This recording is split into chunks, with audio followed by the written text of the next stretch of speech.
Seul Dieu ne se lasse point. Je me lasse, vous vous lassez. David se lasse, Job s'est lassé, Moïse s'est lassé. Seul Dieu ne se lasse point.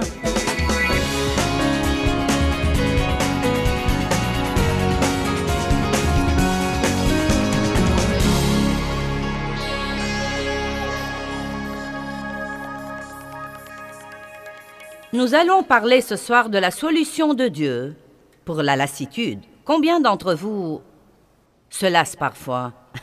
Vous dites, je ne sais pas jusqu'à quand je peux continuer à faire ça. La lassitude veut dire l'épuisement des forces, l'épuisement de l'endurance, l'épuisement de la vigueur, l'épuisement de la fraîcheur, l'épuisement de la patience, l'épuisement de la tolérance et l'épuisement de la satisfaction et du plaisir. Maintenant, nous sentons la lassitude parfois parce que nous ne savons pas demander de l'aide. Et je pourrais me lancer et enseigner là-dessus, mais j'ai beaucoup d'autres choses à explorer. Donc, bien que ce fût mon premier point dans ce message, j'ai choisi de ne pas m'étendre là-dessus. Sauf pour vous dire que demander de l'aide, quand vous en avez vraiment besoin, est en fait une chose très sage. L'impuissance est une réalité, une position de puissance si vous êtes impuissant devant Dieu. Vous devez demander l'aide de Dieu dans tout ce que vous faites. Vous ne pourrez jamais vous débrouiller tout seul, car sans lui, vous ne pouvez rien faire. Si vous avez besoin de l'aide des autres, demandez à Dieu de vous envoyer l'aide qu'il vous faut, mais ne laissez pas votre orgueil vous empêcher de demander à quelqu'un de vous aider. Moïse était sur le point de s'effondrer car tout le monde venait à lui tout le temps et il essayait de répondre à tous les besoins du peuple. Et son beau-père lui a dit « Ce que tu fais n'est pas bien. Tu t'épuiseras toi-même et... » Chose intéressante, il lui a dit « Et tu vas même épuiser le peuple. » Comment peut-il épuiser le peuple s'il faisait tout le travail et que le peuple ne faisait rien? Nous avons tous des dons et nous devons tous contribuer. Et parfois, le leader reste là à essayer de tout faire lui-même et les gens autour de lui sont très frustrés parce qu'ils ont des dons et le désir d'aider. Mais le leader ne sait pas les laisser aider ou recevoir leur aide. Et donc, même comme parents, vous devez laisser vos enfants vous aider. Peut-être qu'ils ne le feront pas comme vous le feriez, mais il vaut mieux avoir un peu d'aide imparfaite que de n'avoir aucune aide du tout et de s'épuiser et de se lasser tout le temps. Combien d'entre vous ne savent absolument pas demander de l'aide? Eh bien, bonté divine, ça fait presque 85% de la foule. Peut-être que j'ai fait une erreur en sautant ce point, je ne sais pas. Mais je crois vraiment que j'ai dit ce que je devais dire là-dessus. Commencez par dire « Veux-tu m'aider ?» Demandez à Dieu de vous aider. Demandez aux autres de vous aider. Je sais que certaines d'entre vous, les dames, aimeraient que leur mari les aide parfois à la maison. Eh bien, ils ne le comprennent probablement pas. Ils ne comprennent probablement pas ce que vous faites. Ils ne comprennent pas que c'est dur. Ils ne comprennent pas que vous vous lassez de le faire comme ils se lassent de conduire dans l'embouteillage tout le temps. Il y a des hommes qui ont plus tendance à aider sans que vous le leur demandiez. Mais il y en a beaucoup aussi qui, si vous le leur demandez, vous aideront. Certains d'entre eux le feront volontiers. D'autres le feront en ronchonnant. Mais je dis toujours, Dieu aime celui qui donne avec joie, mais il acceptera le don d'un ronchon. Donc vous comprenez. Même si vous avez quelqu'un qui refuse de vous aider, dites-lui, soit tu m'aides, soit je meurs. Une des deux, à toi de choisir. Commencez à demander de l'aide. Maintenant, je vous prie d'aller avec moi à Ésaïe chapitre 40, verset 28, où nous allons étudier un verset. Et je suis sûre que vous le connaissez bien, mais on ne peut vraiment pas enseigner ce sujet sans commencer par là. Car la vérité, c'est que nous nous lassons tous. Il n'y a absolument personne qui ne se lasse pas. Et si vous croyez que c'est votre vie qui vous cause cette lassitude, ça n'irait pas mieux si vous aviez la vie de quelqu'un d'autre. Si vous aviez ma vie, vous vous lasseriez. Si vous aviez la vie de quelqu'un d'autre, vous vous lasseriez, car ce n'est pas la vie qui vous cause cette lassitude, c'est votre manière de vous y prendre avec. Je vais répéter. Ce n'est pas votre vie qui cause cette lassitude, c'est votre manière d'aborder la vie, votre manière de vous y prendre avec la vie, votre attitude envers la vie qui vous cause la lassitude. J'ai beaucoup prié pour que les choses changent autour de moi et j'ai prié comme ça pendant des années et des années. Finalement, j'ai eu une révélation. Je ne crois pas qu'ils vont changer. Et s'ils changeaient, vu l'état des choses dans le monde, ça ne pourrait qu'empirer. Et donc, Dieu m'a dit, tu dois changer ton approche. Et chacun d'entre vous peut faire ça. Peut-être que vous ne pouvez pas changer le monde et vous ne pouvez pas changer la personne avec qui vous êtes marié ou vos enfants. Peut-être que vous ne pouvez pas changer vos voisins et même changer l'économie, mais vous pouvez changer votre attitude. C'est une chose sur laquelle vous avez pleine autorité. Personne ne peut vous amener à avoir une mauvaise attitude si vous vous dites « je n'aurai pas une mauvaise attitude ». Un des hommes qui ont vécu dans les camps de concentration de l'Holocauste a fait cette déclaration et il était maltraité. Il a dit « La chose que je ne donnerai pas à ces oppresseurs, c'est mon attitude. Je garderai une bonne attitude car mon attitude est la seule chose qu'ils ne peuvent pas m'enlever. » Arrêtons donc de donner notre attitude à l'ennemi. Veillons à ce que Dieu se manifeste dans notre attitude et non pas le diable. Amen. Donc Ésaïe 40 à partir du verset 28. Ne le sais-tu pas? Ne l'as-tu pas appris? C'est le Dieu d'éternité, l'Éternel, qui a créé les extrémités de la terre. Il ne se fatigue point, il ne se lasse point. Maintenant, il n'y a qu'une personne qui ne se lasse point, et c'est Dieu. On ne peut sonder son intelligence. Ça ne sert à rien d'essayer de comprendre Dieu. Ça ne sert à rien d'essayer de comprendre tout ce qui se passe dans votre vie. Ça ne sert à rien d'essayer de comprendre le pourquoi derrière toutes les choses, parce que Dieu dépasse vraiment l'entendement. Donc, vous pouvez vous épargner beaucoup de lassitude, beaucoup de maux de tête et de maux d'estomac, beaucoup de jours tristes et déprimants, des jours déroutants, si vous arrêtez d'essayer de tout comprendre et si vous travaillez à échanger votre raisonnement contre la simple confiance d'enfant. Je ne comprends pas, mais je fais confiance à Dieu. Je ne sais pas ce que Dieu va faire, je ne sais pas quand il va le faire, mais je sais qu'il va faire quelque chose. Amen. Et plus vous devez être enraciné et fondé dans ce genre de pensée, plus vous devez prononcer et répéter ces choses à haute voix. C'est bon de penser les choses et de les méditer dans votre pensée, mais ça leur ajoute une puissance supplémentaire de les prononcer à haute voix. Seul Dieu ne se lasse point. Je me lasse, vous vous lassez. David se lasse, Job s'est lassé, Moïse s'est lassé. Seul Dieu ne se lasse point. Il donne de la force à celui qui est fatigué et il augmente la vigueur de celui qui tombe en défaillance en la multipliant et en la faisant abonder. Donc, il semble que ceux d'entre nous qui se lassent peuvent aussi avoir l'aide de Dieu. Les adolescents et les jeunes se fatiguent et se lassent. C'est intéressant pour moi. Et je ne m'arrêterai pas beaucoup là-dessus. Mais j'ai trouvé avec les années qui s'ajoutent à ma vie que la vieillesse est en grande partie un état d'esprit. Vous ne pouvez pas empêcher les années de s'ajouter à votre vie, mais vous ne devez pas vieillir et vous en vouloir tout le temps et arrêter de vous activer et arrêter de vous amuser. Et franchement, et certaines des personnes qui travaillent pour moi diraient amen à ça, Dave et moi pouvons facilement épuiser des personnes qui travaillent pour nous et qui sont de 30 ans nos cadets.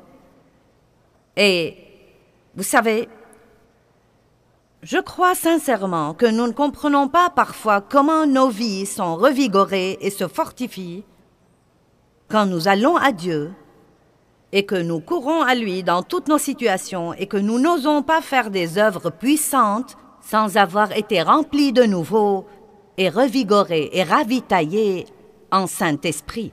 La chose qui nous épuise vraiment, c'est d'essayer de faire les choses tout seul. Si vous pensez que vous n'avez pas de temps pour chercher Dieu, ce petit peu de temps que vous devez passer à honorer Dieu, vous le perdez tous les jours si vous ne le passez pas avec Dieu. Et si vous le passez avec lui, il vous épargnera toutes sortes de temps. En plus de cela, une idée créative peut vous épargner 40 heures de travail, juste comme ça. Donc, aussi jeune que vous soyez, vous allez vous lasser. Les jeunes hommes privilégiés trébucheront et chancelleront, mais ceux qui se confient en l'Éternel, j'aime ça, qui l'attendent, le cherchent et espèrent en lui. Attendre Dieu ne veut pas dire rester dans une pièce à faire ça.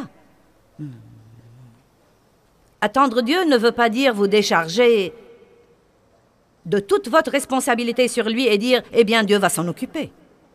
Non, vous assumez votre responsabilité et vous vous déchargez de votre souci.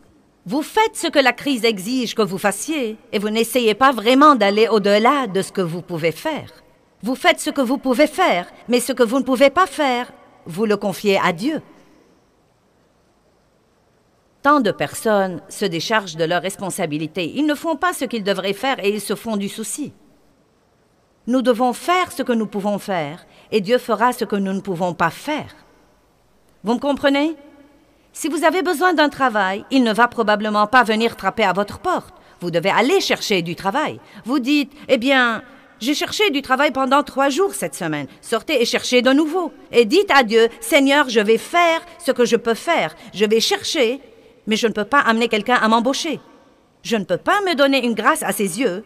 Toi seul, tu peux faire ça. Et je vais répéter, si vous faites ce que vous pouvez faire, Dieu fera à son tour ce que vous ne pouvez pas faire. Amen. Quelqu'un a dit cette semaine, et c'est une bonne déclaration, les miracles viennent avec des « je peux ».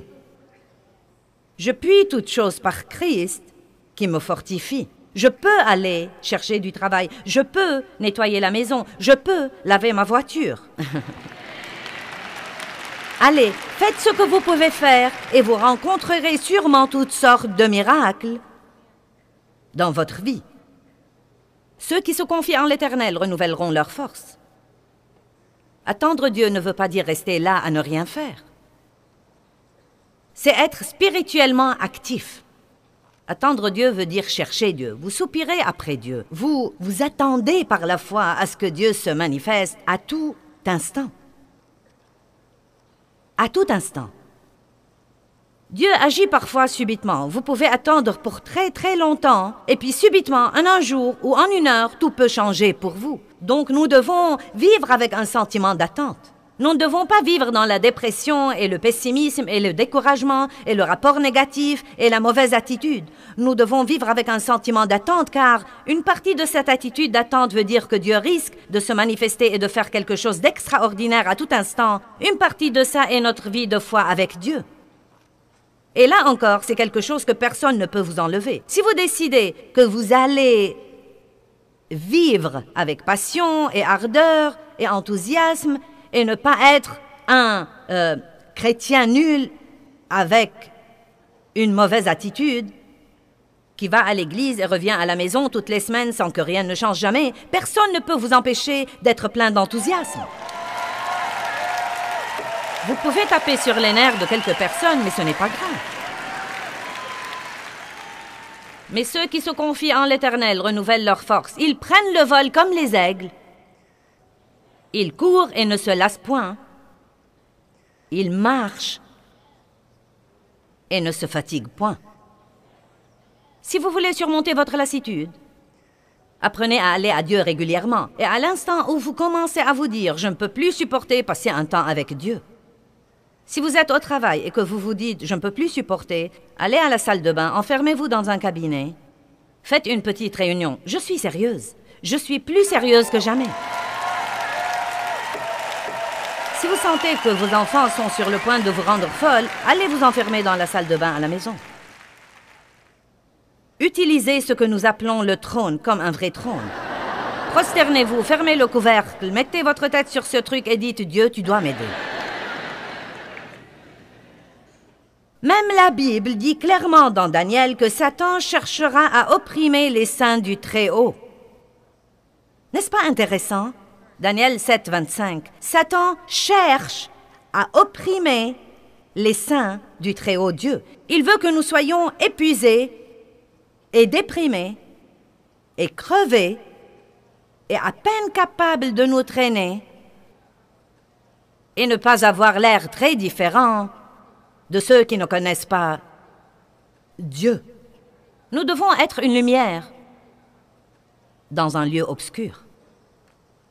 Ésaïe dit, « Les ténèbres couvriront la terre, mais ma lumière se lèvera sur mon peuple. » Quand nous nous lassons, c'est vraiment une situation dangereuse à expérimenter. Et vous savez, je me surmenais de façon régulière, puis je me reposais, puis je m'épuisais de nouveau, puis je me reposais finalement. Et je me tuais au travail, et puis je prenais finalement un petit congé, et c'était ces hauts et ces bas, et vous savez, ce déséquilibre. Et j'ai finalement appris à reconnaître les signes et les symptômes avant qu'ils ne m'épuisent. Et quand je commence à sentir que mon attitude dérive ou que je commence à sentir que ma joie dérive, je n'attends pas d'avoir besoin d'un grand nombre de chrétiens pour m'étayer. Je commence à crier à Dieu tout de suite, car j'ai appris que si je suis trop épuisée, je peux perdre très vite le contrôle de mes émotions, de ma pensée et de ma bouche. Quelqu'un peut dire amen à ça? Je prends de mauvaises décisions quand je me lasse. Je laisse tomber des choses quand je me lasse. Parfois, nous mangeons ou nous dépensons à l'excès quand nous nous lassons. Vous pouvez suivre un bon régime, mais si vous passez une mauvaise journée, vous vous dites « Je vais manger le plus grand banana split que je puisse trouver. »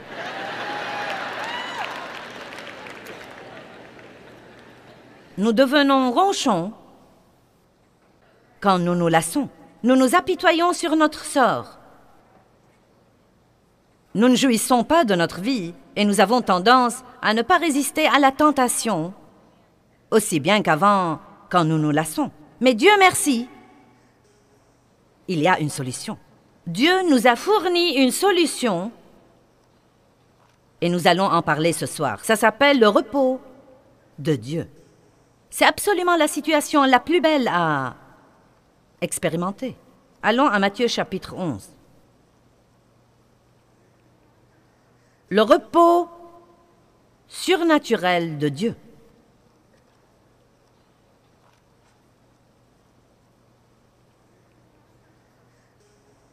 Les versets que je vous ai lus d'Ésaïe et de Matthieu 11 sont vraiment certaines des plus belles parties de la parole de Dieu.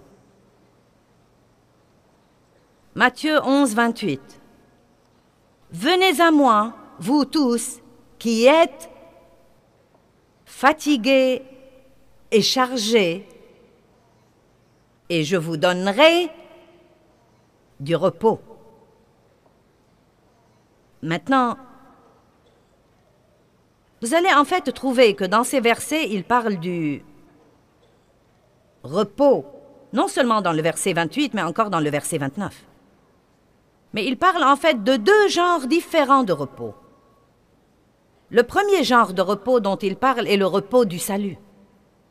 Venez à moi et vous trouverez du repos pour vos âmes. Quand vous recevez Christ comme votre sauveur, même ceux d'entre vous qui avez accepté le Christ ce soir comme votre sauveur, vous sentez que vous avez été soulagé d'un fardeau, vous sentez une fraîcheur au-dedans de vous. Il y a de fortes chances que vous allez passer ce soir une des meilleures nuits de sommeil que vous n'avez jamais expérimenté depuis longtemps, à moins que vous ne soyez excité au point de ne pas pouvoir vous calmer. Mais vous allez vraiment le sentir, ça va être comme ça. Ah, oui. Et donc, c'est le premier repos que Dieu nous donne. Mais il y a un autre genre de repos dont nous avons besoin et dont Jésus parle ici, et c'est le repos dont nous avons besoin pour vivre dans le monde et s'occuper des situations dans le monde et s'occuper des gens dans le monde et s'occuper des déceptions et s'occuper du trafic et s'occuper du stress sans pour autant les laisser nous vexer, nous déranger, nous voler notre joie, ruiner notre santé, ruiner notre journée, ruiner notre vie, et ainsi de suite. Vous voyez, c'est la chose que nous avons comme croyants en Christ et que le monde ne peut pas trouver. Donc, quand ils ont ce genre de bouleversement et de désarroi, ils essayent de l'anesthésier. Ils essayent de l'ignorer et de le fuir par l'intermédiaire de beaucoup d'autres moyens. Mais nous pouvons en réalité nous en occuper.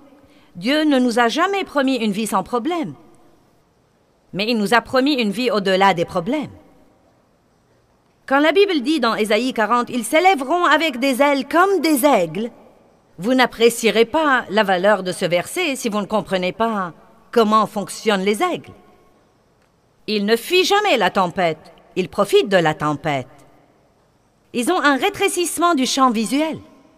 Et vraiment, si nous apprenons à être sensibles au Saint-Esprit, Dieu promet de nous annoncer des choses à venir. Et cela ne veut pas dire qu'il va s'asseoir et nous dire « yada, yada, yada, yada ». Mais parfois, vous savez que quelque chose va arriver.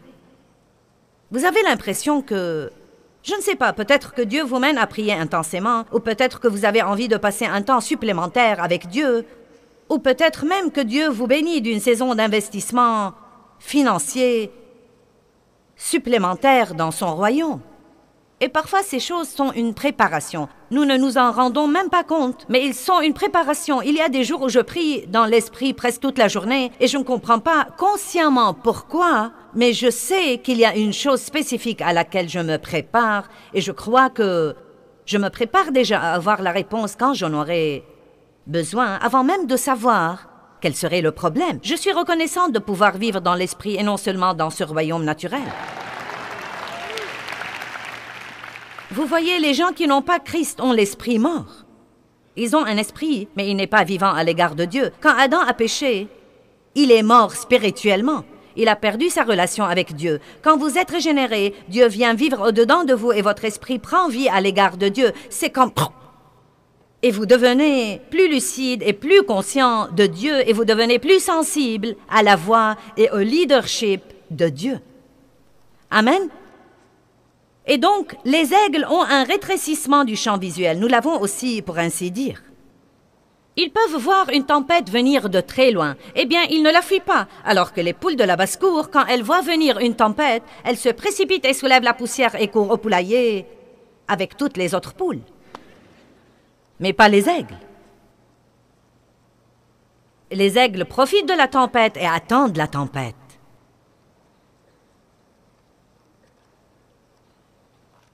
Maintenant, qu'arrive-t-il quand la tempête les frappe s'ils sont prêts?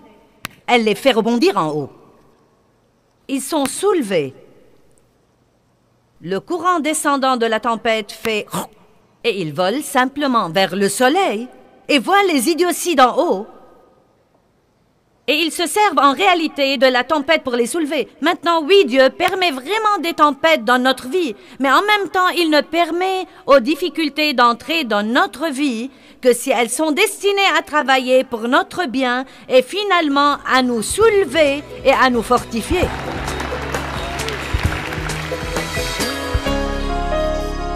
Eh bien, nous allons tous probablement nous lasser et abandonner si nous ne recourons pas à la force de Dieu et à son aide de façon régulière. Matthieu chapitre 11, verset 28, Jésus dit « Venez à moi, vous tous qui êtes fatigués et chargés, et je vous donnerai du repos. » Sa solution est donc simple. Quand vous vous lassez, venez à moi. Il dit « Je soulagerai et je délivrerai et je reposerai vos âmes. » Je crois que nous aimons tous ce verset.